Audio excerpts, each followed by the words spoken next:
یا ایہا الذین آمنوا ان جاءکم فاسق بنبأ فتبینوا،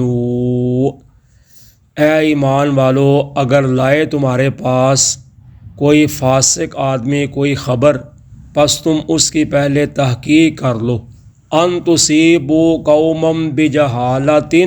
کہ تم پہنچاؤ کسی قوم کو کوئی تکلیف نادانی میں، فتصبحوا علی ما فعلتم نادمین، پس پھر ہو جاؤ تم اس پر جو تم نے کیا ندامت اٹھانے والے، پریشانی اٹھانے والے۔ اب اللہ تعالیٰ نے اس آیت میں جو دنیا گزارنے کے لیے معاشرتی مسائل جو ہیں ان میں سے ایک کا تذکرہ کیا ہے، جو پہلے دور میں بھی اور اب موجودہ دور میں بھی بہت بڑا ہے۔ تو وہ ہے کہ اللہ تعالیٰ فرماتے ہیں کہ اے ایمان والو، جب کوئی فاسق قسم کا آدمی تمہارے پاس کوئی خبر لائے تو اس کی پہلے تحقیق کر لو۔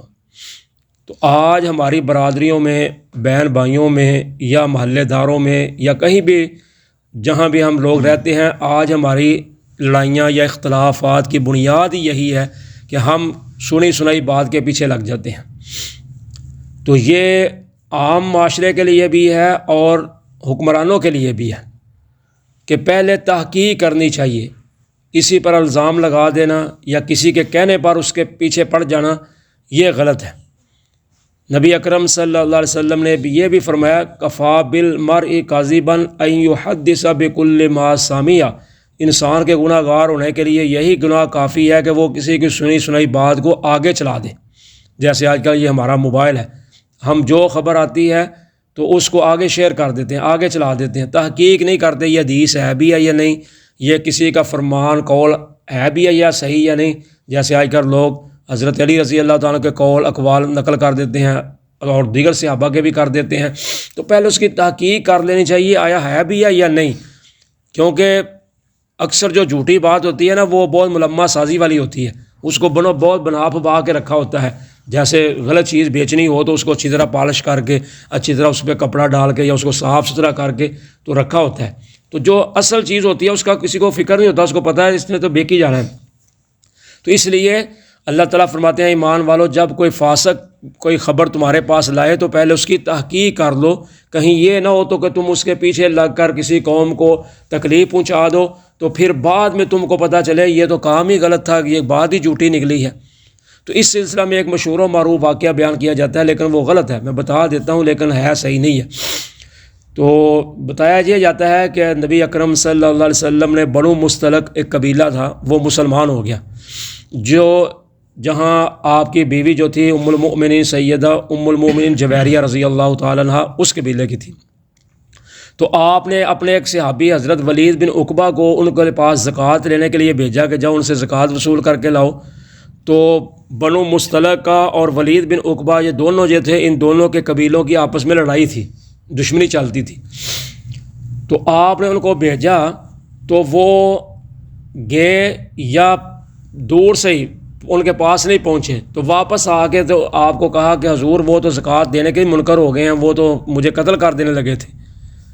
تو ابھی ادھر بات پہنچی مدینہ میں تو انہوں نے تیاری کرنی شروع کر دی لڑائی کے لیے ان کے لیے۔ تو ادھر جو قبیلے بنو مستلق کا سردار تھا حارث بن زرار، جو سیدہ جویریہ رضی اللہ تعالیٰ عنہ کا والد تھا، وہ آ گیا،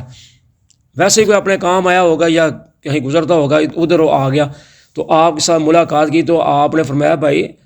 کیا بات ہے، ہمارا بندہ ادھر گیا، تم نے زکوٰۃ دینے سے انکار کر دیا، بلکہ اس کے قتل پہ درپے ہو گئے تھے۔ وہ کہنے لگا حضور کون سا بندہ، ہمارے پاس تو کوئی آیا ہی نہیں، حضور یہ کیسے ہو سکتا ہے کہ ہم مسلمان ہوں تو ہم زکوٰۃ نہ دیں، آپ کا حکم ہو، یہ تو نہیں ہو سکتا، ہمارے پاس تو کوئی آدمی آیا ہی نہیں، ہمیں تو پتہ ہی نہیں اس بات کا۔ پھر تحقیق کی تو پتہ چلا یہ بات ہی غلط ہے۔ تو اس لیے پہلے نمبر پر تو یہ واقعی غلط ہے، کیونکہ ایک صحابی رسول ہوئے حضرت ولید بن عقبہ صحابی ہوں تو صحابی فاسق نہیں ہو سکتا، تو اس لیے یہ بات ہی غلط ہے، کسی مفسر نے یعنی ضعیف غلط بات بنا کے لکھ دی ہے۔ تو عام طور پر یہ اس کا شان نزول سمجھا جائے کہ ہر ایک کے لیے ہے، تو کیونکہ اللہ تعالیٰ فرما رہے ہیں کہ اے ایمان والو، اگر کوئی فاسق قسم کا جس کا تمہیں پتہ ہے کہ یہ بندہ خود ہی غلط ہے تو اس کی تحقیق کرنی چاہیے۔ ہاں اگر پتہ ہے اعتماد پورا مکمل ہے کہ یہ بندہ جھوٹ نہیں بولتا، اس کا کردار صحیح ہے، تو پھر اس کی بات مانی جا سکتی ہے، لیکن تحقیق پھر بھی کرنی ہے، لیکن کچھ نہ کچھ اس پہ اعتبار کیا جا سکتا ہے یہ بندہ جھوٹ نہیں بولتا۔ تو جو بندہ پہلے لڑائی جھگڑے والا ہو، کبھی ادھر کی بات ادھر، ادھر کی بات ادھر کرتا ہو، تو اس کی تحقیق کر لینی چاہیے پہلے اس کے کہ ہم لڑائی کر بیٹھے۔ تو اکثر ہمارے یہی ہوتا ہے نا، ہمیں کوئی آگے خبر دیتا ہے کہ فلاں بندہ ادھر بیٹھے ہوئے تھے تو آپ کے خلاف یہ باتیں کر رہے تھے، تو ہم ادھر ہی بیٹھے اس کے فیصلہ کر دیتے ہیں، بس اب میں نے اس کے ساتھ نہیں بولنا، اب میری اس کے ساتھ کلام بند ہے۔ تو جب بندہ تحقیق کرتا ہے تو وہ بات غلط نکل آتی ہے، تو اس لیے اللہ تعالیٰ فرماتے ہیں پہلے تحقیق کر لو۔ تو یہ معاشرے میں ایک بہت بڑی بیماری ہے جو ہمارے ہاں پھیلی ہوئی ہے، تو اگر اس کا حل نکال لیا جائے، تحقیق کر لی جائے، تو بہت بڑی لڑائیوں سے اور اختلافات سے انسان بچ سکتا ہے۔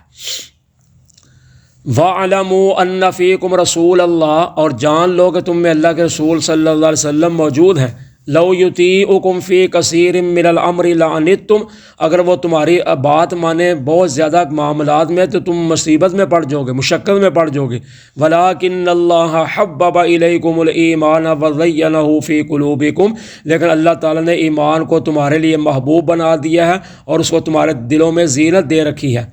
وَكَرَّهَ إِلَيْكُمُ الْكُفْرَ وَالْفُسُوقَ وَالْعِصْيَانَ، اور اس نے تمہاری نگاہوں میں ناپسندیدہ بنا دیا ہے کفر کو اور فسوق کو، نافرمانی کو۔ اولئک هم الراشدون، یہی لوگ ہیں ہدایت یافتہ۔ تو اللہ تعالیٰ فرماتے ہیں اے ایمان والو، تم میں اللہ کے رسول صلی اللہ علیہ وسلم موجود ہیں، تو اگر وہ تمہاری بہت زیادہ باتیں مانے نا تو تم مصیبت میں مشقت میں پڑ جاؤ گے۔ کیا مطلب کہ تم جو مشورے دیتے ہو نا، تو تم کہتے ہو جی ہمارا مشورہ نہیں مانا گیا، کوئی کہتا ہے جی میری بات نہیں مانی گئی، تو اگر حضور سب کی بات ماننی شروع کر دیں تو پھر تمہیں ہی مصیبت پڑے گی نا، پھر وہ اللہ کا حکم آ جائے گا، تم مصیبت میں پڑ جاؤ گے۔ تو اس لیے جب اللہ کے رسول موجود ہیں، جو وہ کہتے ہیں ان کے پیچھے چلو، بجائے ان کے کہ تم ان کو اپنے پیچھے چلاؤ، یہ نہیں ٹھیک۔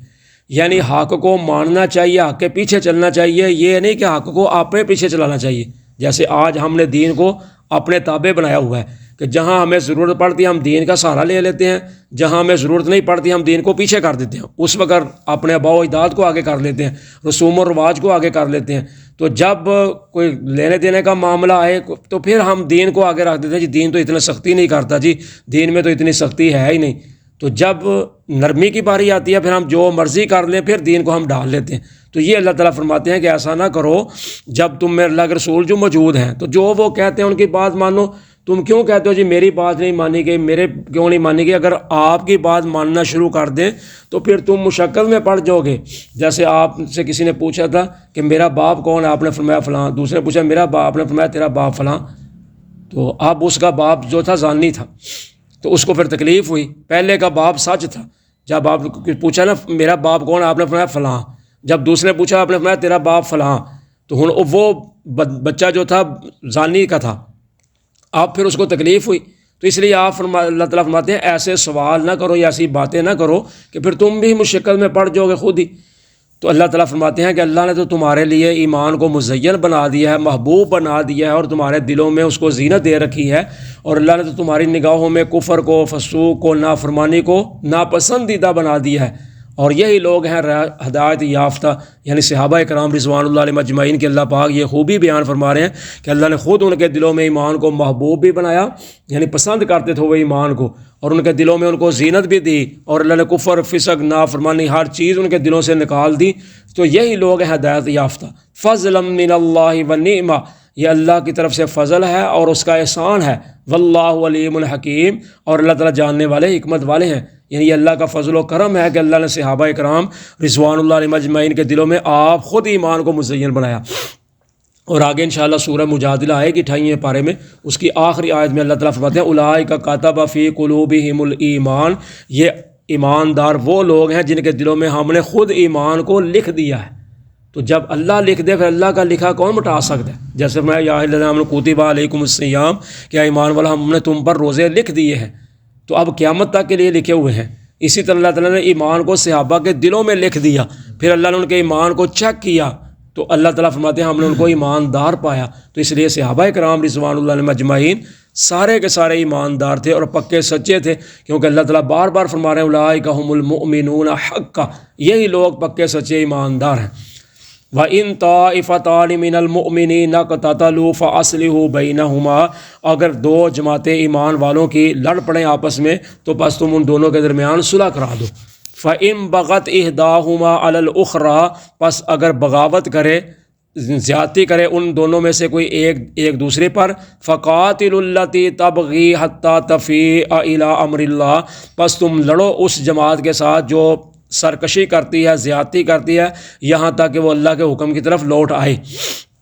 فَإِنْ فَاءَتْ فَأَصْلِحُوا بَيْنَهُمَا بِالْعَدْلِ وَأَقْسِطُوا، پس اگر وہ لوٹ آئیں تو تم ان کے درمیان اصلاح کرا دو، صلح کرا دو عدل اور انصاف کے ساتھ۔ ان اللہ یحب المقسطین، بے شک اللہ تعالیٰ انصاف کرنے والوں کو ہی پسند کرتے ہیں۔ تو اب اللہ تعالیٰ فرماتے ہیں اگر کسی غلط فہمی کی بنا پر دو مسلمان آپس میں لڑ پڑیں، دو بندے ہوں یا زیادہ ہوں، ایمانداروں کی آپس میں لڑائی ہو جائے کسی معاملے پہ، تو ظاہر یہ لڑائی کسی بات پہ ہی ہوتی ہے، ان دونوں میں سے یا تو دونوں حق پہ بھی ہوتے ہیں تو کوئی دوسرا بندہ فساد پا دیتا ہے، جیسے صحابہ کرام رضوان اللہ علیہم اجمعین کی آپس میں جو لڑائیاں جنگیں جو مشہور ہیں، جن کی بنا پر لوگ صحابہ کو معاذ اللہ کہتے ہیں جی یہ غلط ہے، ادھر بھی تو صحابی تھے نا، ادھر بھی مومن تھے ادھر بھی مومن تھے، تو لڑائی کرانے والے اور تھے خوارج، جو تھے انہوں نے لڑائی کروائی غلط فہمیاں ڈال کے۔ تو اسی طرح کبھی ہوتا ہے دونوں بندے حق پہ ہوتے ہیں لیکن تیسرا بندہ لڑائی کرانے والا ہوتا ہے بیچ میں، جیسے میں نے پہلے بیان کیا نا کہ بتانی بات غلط بتا دی تو آپس میں دونوں بھائی لڑ پڑے تو بات کوئی نہیں تھی۔ کئی دفعہ ہوتا ہے کہ ایک بندہ حق پہ ہوتا ہے زیادہ، دوسرا کم حق پہ ہوتا ہے، لیکن ہوتا وہ بھی حق پہ، اس کے پاس بھی کچھ دلیل ہوتی ہے لیکن کم ہوتی ہے، تو اس غلط فہمی پہ لڑائی ہو جاتی ہے۔ تو اللہ تعالیٰ فرما رہے ہیں اگر دونوں مسلمان یا دو جماعتیں آپس میں لڑ پڑیں تو تمہارا کام ہے ان کی اصلاح کرا دینا، صلح کرا دینا، کہ بھائی نہ لڑو، نہیں لڑنا نہیں چاہیے، کیونکہ نبی اکرم صلی اللہ علیہ وسلم فرماتے ہیں جب دو مسلمان آپس میں لڑتے ہیں تو دونوں ہی جہنمی ہیں۔ صحابی نے کہا جی حضور یہ کیسے ہو گیا، دونوں جہنمی ہیں؟ آپ نے فرمایا جو کہنے لگا قاتل جو ہے وہ تو جہنمی ہوا لیکن جو مقتول ہے وہ کیسے جہنمی ہے؟ تو آپ نے فرمایا وہ بھی چاہتا تھا اس کو قتل کرنا، وہ کہتا تھا مجھے موقع ملا تو میں نے اس کو قتل کر دینا، لہٰذا اس کی نیت یہ تھی، اس لیے دونوں ہی جہنمی ہیں۔ تو اس لیے نبی اکرم صلی اللہ علیہ وسلم کو اللہ تعالیٰ فرما رہے ہیں ایمان والوں کو کہ اگر آپس میں لڑائی ہو جائے تو ان دونوں کی صلح کراؤ، اگر صلح نہیں کرتے تو پھر دیکھو حالات دیکھو پہلے کہ کیا کس بنا پہ لڑائی ہوئی ہے اور حق سچ پہ کون ہے۔ اگر تحقیق کرنے کے بعد پتہ چل جائے کہ یہ گروہ یعنی دائیں ہاتھ والا سمجھ لو وہ حق پہ ہے، اس کے دلائل صحیح ہیں، جو بائیں طرف والا ہے اس کے دلائل کمزور ہیں، وہ اس کا موقف صحیح نہیں ہے، ان کا زیادہ بہتر ہے، پھر فرمایا تم دائیں جانے والے جو حق والے ہیں ان کا ساتھ دے کر ان کے ساتھ لڑائی کرو، ان کو روکو کہ بھائی تم ایک غلط بھی ہو، دوسرا اوپر چڑھائی بھی کر رہے ہو، ان کو سمجھاؤ۔ ہاں اگر وہ سمجھ جائیں تو پھر تم نے کیا کرنا ہے، پھر دونوں کا آپس میں پھر صلح کرانی ہے، پھر یہ نہیں کرنا کہ اگر وہ کہتے ہیں جی ٹھیک ہے جی ہم غلطی پہ چلو صلح کر لیتے ہیں، اس کا مطلب یہ نہیں ہے کہ اب ان کو پھر دوبارہ دبا دیا جائے تو ادھر زیادہ پلڑا باڑا ہے تو ادھر ہی سب کچھ ڈال دیا جائے، نہیں، پھر فرمایا دونوں کی آپس میں اصلاح کرا دو، ان کو بھی سمجھاؤ بھائی تم بھی ٹھیک ہو، تم بھی بھائی ٹھیک ہو، تمہاری بھی یہ غلطی تھی، تمہاری بھی یہ غلطی تھی، اس کو دور کر لو، پھر بھی فرمایا انصاف قائم رکھنا ہے، یہ نہیں پھر ایک زیادہ سچا ہے تو اسی پہ پلڑے سارا پہ کچھ ڈال دیا جائے، نہیں، پھر بھی انصاف کرتے ہوئے دونوں کی بات سن کر فیصلہ کرنا۔ تو آج ہمارے کیا ہوتا ہے کہ ہم ایک ہی بات سنتے ہیں، دوسرے کی سنتے ہی نہیں، جو پہلے تھانے میں درخواست دے دے یا عدالت میں پہلے کیس کر دے اسی کی سنی جاتی ہے، دوسرے کی جلدی سنتے ہی نہیں، تو اگر سنتے بھی ہیں تو فیصلہ نہیں کرتے۔ تو اس لیے جج ہو کوئی بھی ہو، نبی اکرم صلی اللہ علیہ وسلم فرماتے ہیں جو غلط فیصلہ کرے گا قیامت کے دن وہ بھگتے گا، ادھر تو پیسے لے لے یا رشوت چل گئی تو ادھر تو نہیں چلے گی۔ تو اس لیے بات فیصلے کی جب آ جائے کسی کے پاس تو دونوں کی بات سننی چاہیے، رعایت نہیں کرنی چاہیے کہ یہ میرا رشتہ دار ہے یا بڑا ہے، نہیں، پھر بات انصاف کی، کیونکہ اللہ تعالیٰ انصاف کو پسند کرتے ہیں۔ انما المؤمنون اخوۃ فاصلحوا بین اخویکم، بے شک مومن آپس میں بھائی بھائی ہیں، پس تم ان دو بھائیوں کی آپس میں صلح کرا دو، واتقوا اللہ، اور اللہ سے ڈرو، لعلکم ترحمون، تاکہ تم پر رحمت کی جائے۔ تو اللہ تعالیٰ فرماتے ہیں مومن آخر بھائی ہیں، تو ہو جاتا ہے لڑائی جھگڑا بھائیوں میں کہیں اختلاف پڑ ہی جاتا ہے، لیکن تم ان دونوں بھائیوں کی آپس میں صلح کرا دو، لیکن صلح کراتے وقت اللہ سے ڈرنا ہے، انصاف کو قائم رکھنا ہے، ڈنڈی نہیں مارنی، کیونکہ اللہ تعالیٰ پھر تم پر رحمت فرما دیں گے اگر تم انصاف کرو گے۔ جزاکم اللہ خیرہ۔